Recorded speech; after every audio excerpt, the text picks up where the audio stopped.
In this video, we show how to replace a BOSS carrier on a PowerEdge R7725XD. Before working inside the system, read through and follow the safety guidelines to protect the system from potential damage and ensure your personal safety.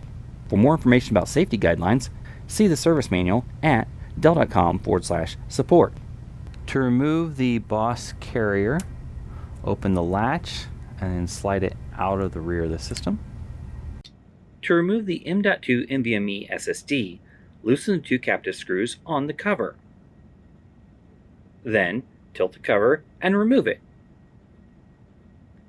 Lift the SSD at an angle and remove it from the connector on the carrier.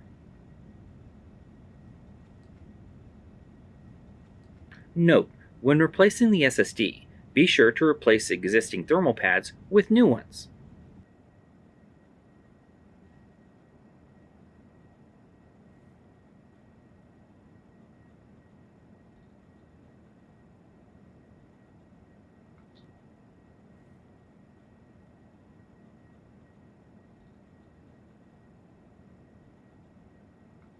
To install the M.2 NVMe SSD, align it at an angle with the connector and slide it in.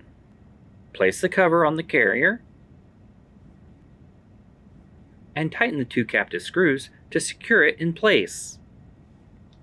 To install the BOSS carrier, align it with the rear of the system, slide it all the way in, and then close the latch. For more information about the PowerEdge R7725XD, visit dell.com/support.